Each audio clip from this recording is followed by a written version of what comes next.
From Iago. Dear great patriarch Klavan, destroyer of feminist myths, I am afraid I am becoming a sexist in the misogynistic sense of the word.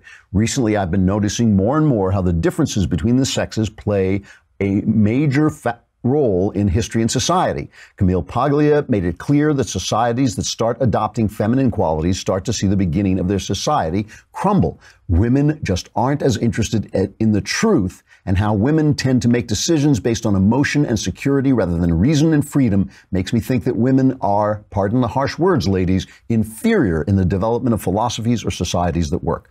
My entire life, I've had more female friends than male, but I just can't get over how irrational and emotional most women have been sounding as of late. Lord Klavan, help me see the errors of my views, or at least how women aren't as bad as I'm making them sound here. Thanks, and I'm sorry to any women watching that I may have offended. I'm really not that bad a guy.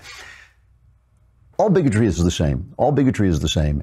It's when you are bigoted against a group, it is not that you are saying anything wrong about the group. It is that you're overestimating yourself. Okay. It is not that other people, don't have problems. It's not that any group that you put together, whether it's a random group or a racial group or a sex group, are going to have problems that are related to that actual group, that actual grouping. It is the idea that you are better than they are, that somehow that you don't have those flaws and that your flaws aren't equally destructive, to the world at large or to people at large.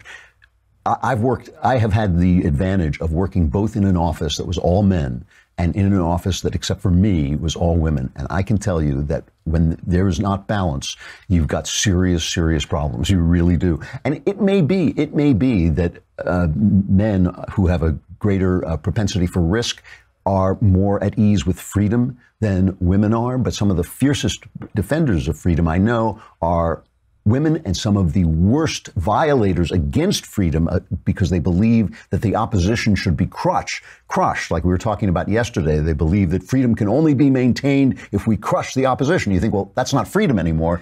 Those tend to be men. So your mistake is not thinking, oh, women are more emotional than men. Women are more emotional than men. Your mistake may not be thinking that men have the capacity to be incredibly coldly rational. Your mistake is not seeing the flaws of men. Your mistake is not seeing the flaws of men. You sound like Henry Higgins in My Fair Lady. Women are irrational. That's all there is to that. And why can't there be men are so reasonable and pleasant and nice? It's not what he's saying about women. It's what he's saying about men. We are all of us deeply, deeply flawed. We are all of us a danger to society and ourselves. We are all of us a danger to freedom. Every single one of us. That women are going to be flawed like women and men are going to be flawed like men. That's true. That is true. But that women's flaws are greater than men's flaws is ridiculous. It's all about good people and all about people who support the right ideas. That's all it's about.